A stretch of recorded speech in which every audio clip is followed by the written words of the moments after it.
Hello, this is super cool. Time for another super cool reviews. We finally wrap up our Kingdom Hearts journey, but this time we're not gonna be reviewing a game. This time we're gonna be reviewing the Kingdom Hearts manga. Uh, Released back in 2003, this manga was essentially their version of the games originally published by Tokyo Pop and then later republished by Yen Press due to Tokyo Pop running out of business. So I'm going to talk about the different mangas and talk about the major differences between that and the games. First up is the Kingdom Hearts manga. You can tell there's a lot of differences. First off, the art style. I love the art style. It's so expressive, it's so cute, it's so anime, which makes me wonder why isn't there a Kingdom Hearts anime now? Anyway, the major difference, some differences I noticed. Most particularly, there's a lot more eating moments, specifically for Japanese type of food. Another thing they add was when Sora meets Sid for the first time and Heartless comes, he just grabs a fucking bazooka and just fucking blows them up, and it is amazing. They also skip a couple of boss fights. It's in this manga, including the Maleficent Dragon, Ansem's first form, the Dark Riku boss, which honestly, which feels kind of lame, honestly. So they also make assumptions that in the secret Ansem reports that this Ansem was actually the Ansem that was consumed by darkness, like making us think that Ansem was actually just a curious person before Kingdom Hearts 2 retconned it all over again. Deal. There's also a lot more blood in this version, a lot more mentions of death.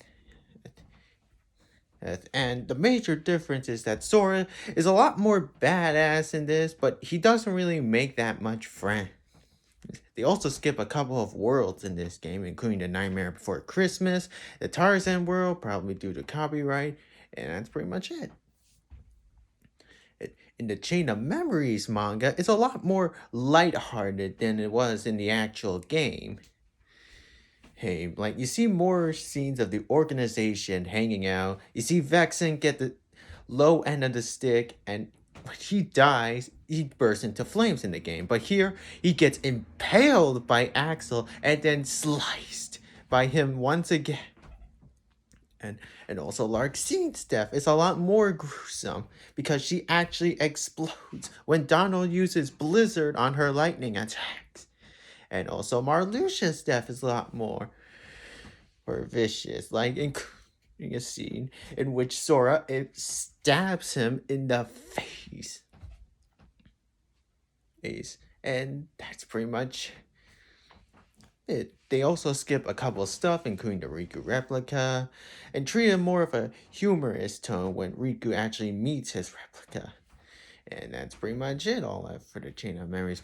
In Kingdom Hearts 2 manga is the one I noticed where the most differences are. It's a slightly more darker, but it still has a layer.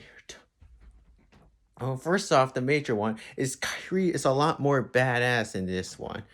And like when Axel tries to kidnap her, she backhands him and tries to escape from Organization 13 and even helps Sora stop Zigbar. Or like this is the Kyrie we should have got in Kingdom Hearts 3 instead of, a damsel in distress. And also, one of my favorite jokes in this manga is that when they go to the Mulan world, and Mushu claims that he knows Sora and the others, but when he looks back on the previous books, he's like, "Wait, I'm not in any of this." Oh, pleasure to meet you too, Sora. They also have Zigbar kill the bad guy from Mulan, having shot through the head. Yeah, it's off screen, but it's implied. They also have running jokes of Demix getting the short end of this. They also introduce a replica of Vexen, so he can continue the research that the original Vexen did, and he kills then by freezing him to death, and in typical anime fashion, he crumbles to dust. Us. They also added a new. They also changed the Luxor and Sayax fight, having Sora fight Sayax this time, but having Luxor turn all his friends into cards, and having Jiminy figure out his tricks, stop him, which is honestly pretty OP, to be honest.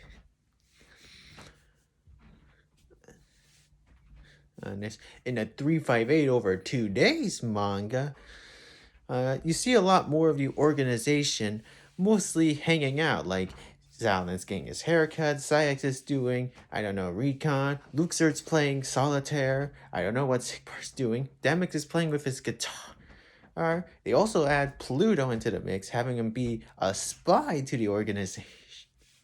It's just pretty clever. And Sayax just accepts it, being like, sure. They also and honestly, this should have been in the cinematic movie for the HD collection. Is when Roxas fights Sayax when he tries to leave Organization 13. His Keyblade then turns into Oathkeeper, thus defeating him, which honestly makes a lot of sense.